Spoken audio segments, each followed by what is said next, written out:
Welcome to another lecture on ordinary differential equations.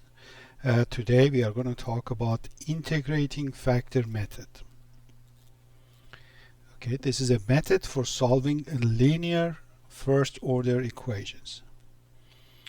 First order, what does first order mean? It means the highest derivative that you have is first derivative. So we don't see a second derivative here. What is the meaning of linear? Linear means exactly the form that you see here, that you're allowed to have the function, the unknown function y itself, its derivative. Each of them is multiplied by some known function, and the sum of them is set equal to another known function. So that's the meaning of linear. So we are not allowed to, for example, raise y to a power, or take a sine of y, cosine of y, or do anything to it. It just appears by itself, and so is the case of the derivative. It just appears by itself, but it can be multiplied by some known functions. Here are several examples of the kind of problems we are going to solve. Notice that they are all first order. They are all linear. First one just reads 4 plus x squared times y prime plus 2xy is equal to 4x. And then we have two other examples that we are going to solve. So I'm going to show you how to solve this type of equations. Then we are going to talk about the general method that applies to all of them. And then we are going to mention a method of integration that we are going to need, and I'll make a separate short video for that. So let's get started. We have our first equation is 4 plus x squared y prime plus 2x y is equal to 4x. The method that we use for solving this thing is in fact closely related to the product rule. Let me remind you of the product rule. Product rule, so the method we have is in fact borrowed from Calculus 1. Product rule, consider the product uv, and then we are differentiating the product, and it is written as uv prime plus u prime v. Now when you look at the left hand side of this equation, can you see the similarity between this and the expression that we have here? Can you identify who is u and who is v when you are matching against that? So think about that. Again, we mentioned several times that you want to come along by having your pencil and paper ready. We are going to pause the video, and then you are going to try to solve these type of problems yourself as much as possible, and that will be the best way for you to learn. So every time you see a picture, that is time to press the pause button, try to gather your thought and figure out what to do next, and then we continue. Okay, so I'm going to continue. So when we are looking at this, the comparison is immediate. That if this one is the expression u, then obviously this would be u prime. So we verify that in fact 2x is the derivative of this thing. And how does that help us? Well, if that is an instance of the product rule, then the left hand side can be written as a derivative of a product, meaning if I had 4 plus x squared times quantity y, and the whole thing was being differentiated, then I would get just that. I would get 4 plus x squared times the derivative of the second, the derivative of the first, times the second entry is equal to 4x. So now by this our method becomes immediately an instance of problems in calculus, because I have derivative of something. So the expression itself is going to be antiderivative of this 4x. So I'll have 4 plus x squared y is going to be antiderivative of 4x. Well, that's an easy example. Antiderivative of this thing is 2x squared, and let's not forget the constant of integration. So my solution then can be simply obtained by dividing by the multiple 4 plus x squared. So my solution becomes 2x squared plus c over 4 plus x squared. That's it. So this was a very short and sweet problem, and we immediately got to the bottom of it, and we are all set. Well, not all integration problems are that straightforward. So let's go ahead and take a look at the second example, x y prime plus 2y. So I'll have example 2, x y prime plus 2y is equal to x squared minus x plus 1. Is that what we had here? Yes.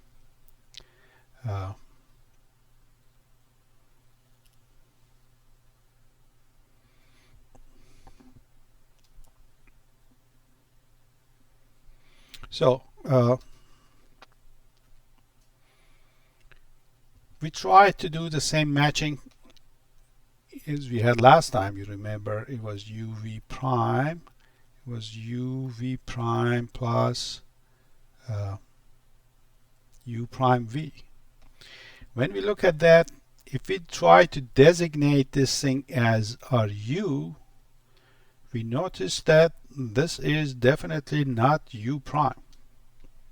So our pattern is broken. We cannot declare the left hand side as a derivative of, say, x times y or something like that. So how can we fix this broken situation? Well, that's exactly what the role of integrating factor is. Integrating factor is an expression that if we use that and multiply with this, then the left hand side would become an instance of the product rule. Think about the following. What simple modification should be done to the left hand side? What should I multiply x and 2 with, so that in the new expression, the one that is sitting here will be the derivative of the one that is sitting here?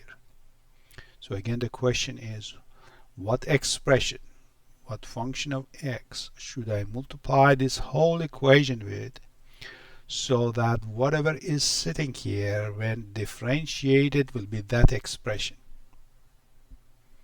So again, it's time for you to think, put your thinking hat on, and try to find out for yourself. So I hope by now your pencil and paper is ready and you have paused this video. So let's go back. In this case, it's rather obvious. If you have been paying attention in calculus, it will be quite quick for you that what modification should I do? Obviously, if I multiply this thing by an x, this becomes x squared, and this becomes 2x, and then the pattern is going to hold that the 2x will be the derivative of x squared. So that's what we are going to do. So I say multiply by x,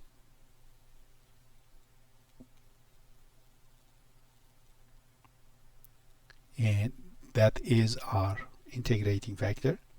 This becomes x squared y prime plus 2x y is equal to x cubed minus x squared plus x. Well, this is obviously derivative of x squared y.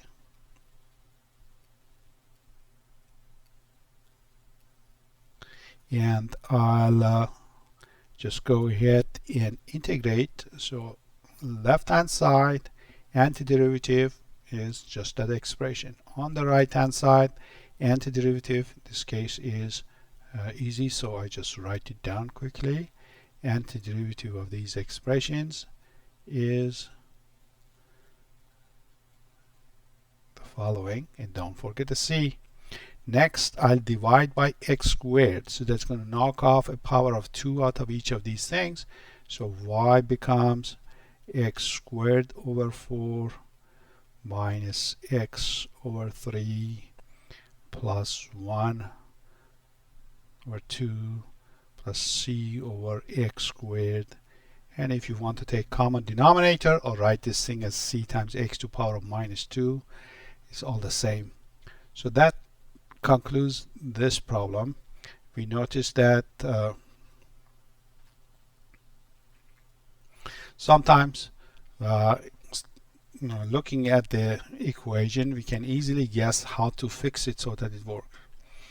Of course, you are going to come across problems where it's not going to be so immediate as to how to correct this.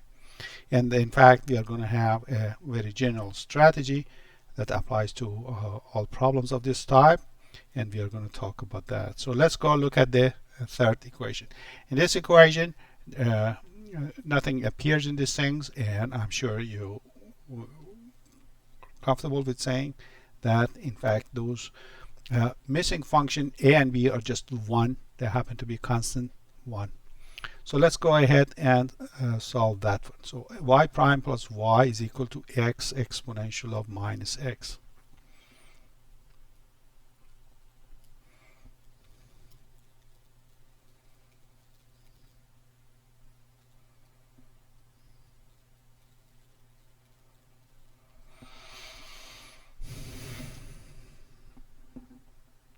Well, you might have a little bit of hard time with what should I multiply this thing with so that the new expression is going to be an instance of the product rule. That is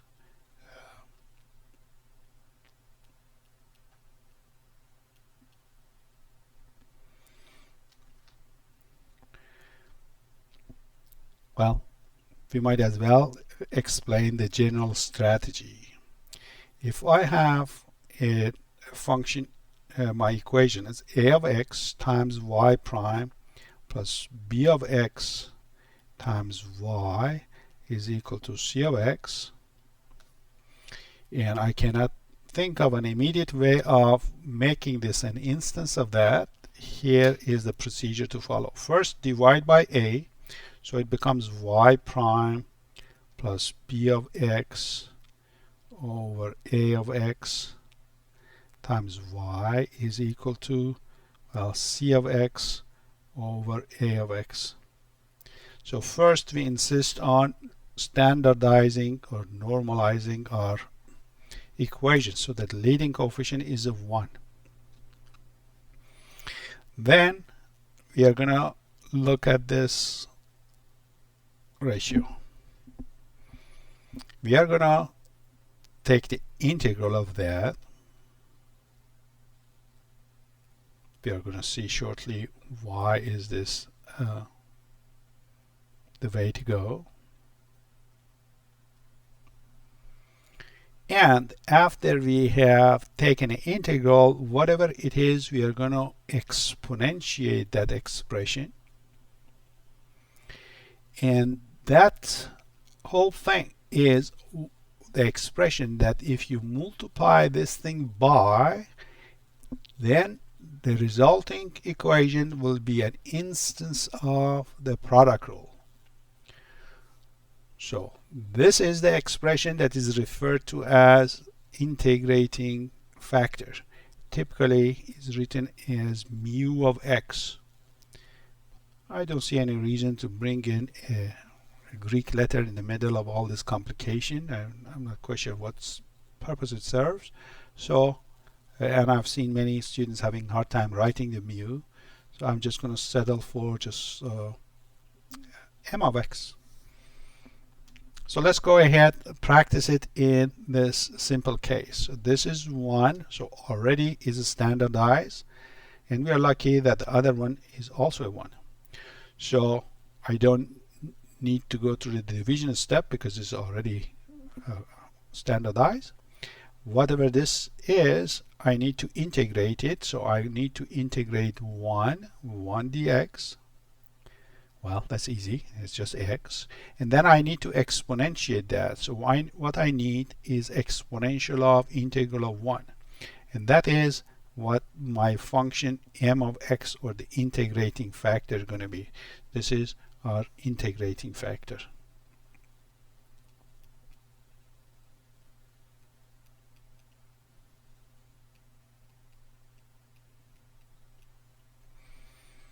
Well, in this case, exponential of, I can write x plus a constant c.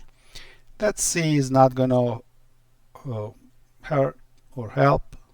I just need one example of such a function. So I just write exponential of x. That's the function that if I use and multiply that equation with, then I'm promised that it will be an instance of the product rule.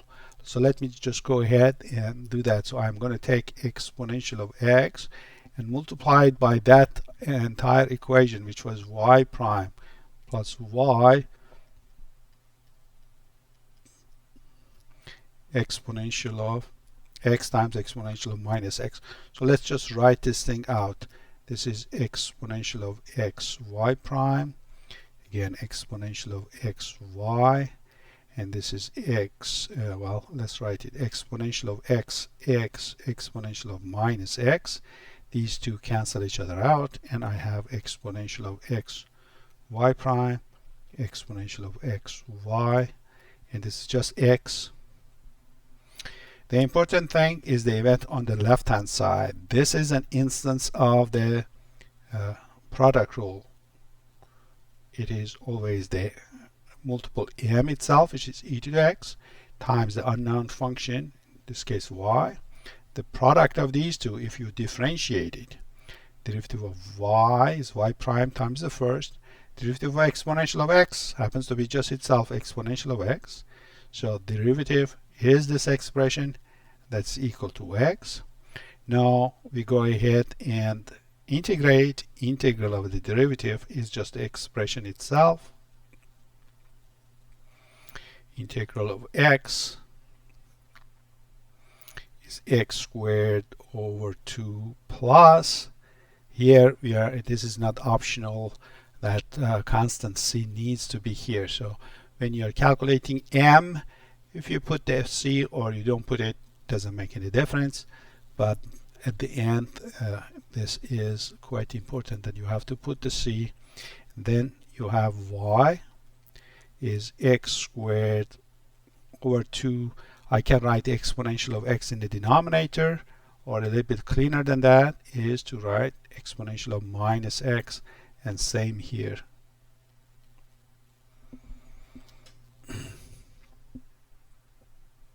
So let's go ahead and look at the general case, see what's the magic of integrating factors. So we are going to go one level higher up in our description. So we have, I'm going to write the general form of the first order equation. Remember, this is the type of equation we promise we can solve in this method. So I divide by a, it becomes y prime plus b of x over a of x times y is equal to c of x over a of x. Now, it's quite customary in mathematics that we try to avoid clutter and compress things in smaller and smaller packages. So here is one thing we do. We are going to rename this as p of x and rename this as q of x, simply to make the equation look cleaner and emphasize that we have standardized it. Then we said we are going to have m as the exponential of the integral of p. Let me ask you the following question. What is m prime? In the discussion that is going to come up, an important observation is what's the derivative of this expression. So again, it's a question. I want you write the derivative in simplified as far as you can. So exponential of integral of p, what would be m prime? Okay, it's time for you to go to work.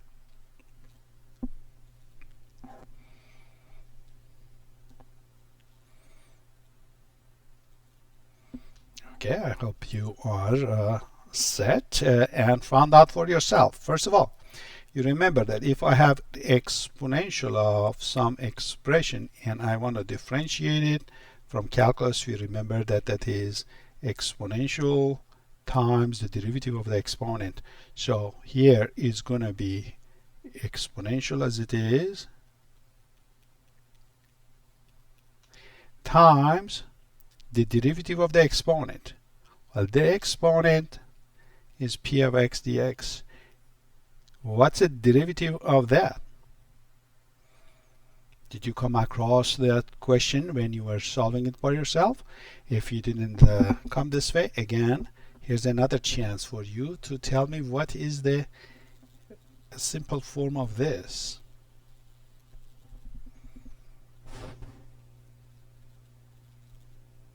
Okay, exponential of integral of p, well, that's what you call m. So that this is m. The derivative of the integral is just the integrand, so it's a p. The derivative of this, or p of x. So the important thing to notice here, offshoot of all of this thing, is a property of m prime is that its derivative is m times p. Okay, so this was our steps on calculating the integrating factor, and now let's see what's the magic of that. We take this equation, okay, the standardized equation, not the original one, the standardized equation multiplied by m. So I'm going to have m y prime plus m. I'm going to drop the x's again. We keep in mind that these are all functions of x's. Just to avoid the clutter, I remove the mention of this parentheses. We just have in mind that all of these things have that parentheses in front of them. Now here's the claim that this equation is an instance of that product rule, that m has that magical property. Let's see if it does. Well, here is a big question. What is it that should be differentiated to give me that expression? Okay, you might want to go back to all the problems we have solved so far and tell me what should I put in this parentheses so that when I differentiate that product, I'll get that expression. Okay, so you should be able to do that in a matter of a few seconds, but here you go ahead and think again.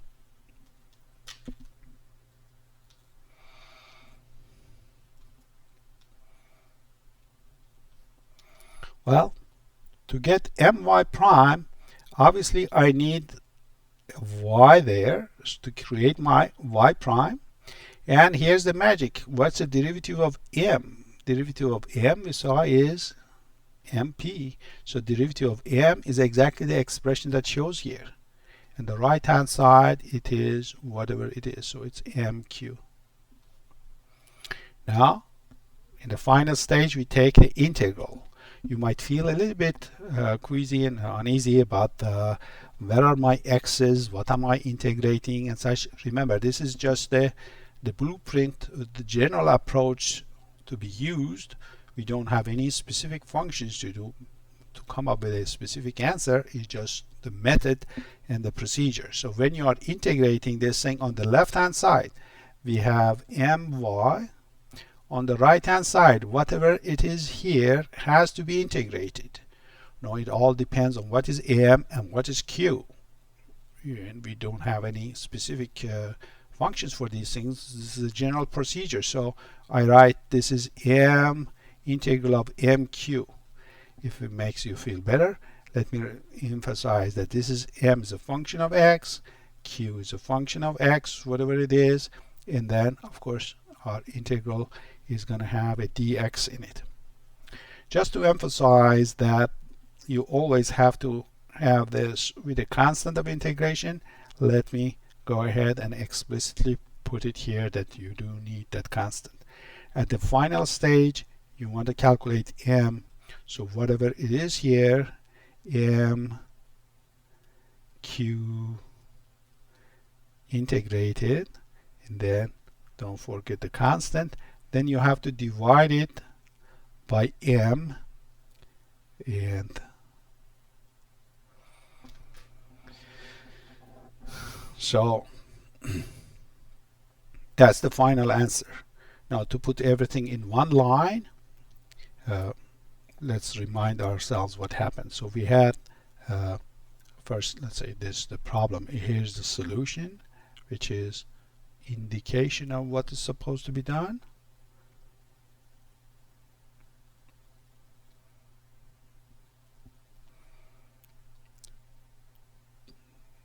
As a quick recap, it was ay prime plus by is equal to c.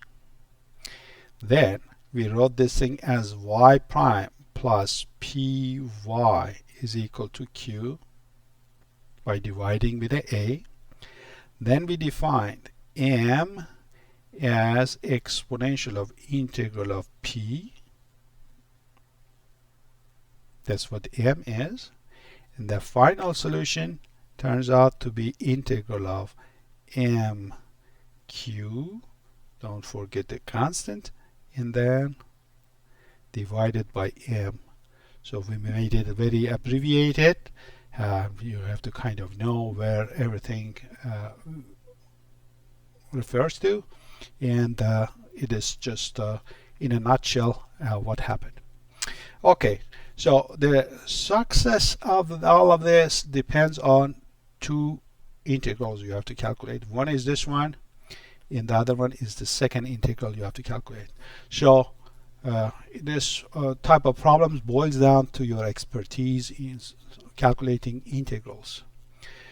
One of the types of integrals that comes up in this section quite often is multiple integration by parts. This is something that you study in calculus, something called ladder method. So if you have covered it in calculus, you'll just go ahead and use what you learned.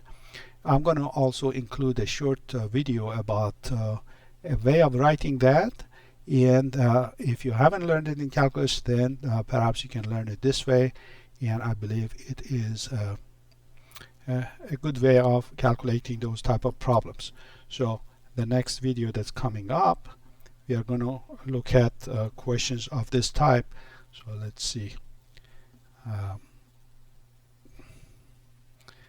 Perhaps you want to do this thing before that video comes up. Say I have an integral of exponential of 2x times say x cubed dx, or perhaps it is say cosine of 2x times x cubed dx, and so on. These are typical type of integration topics that come up, and we are going to take a look at that.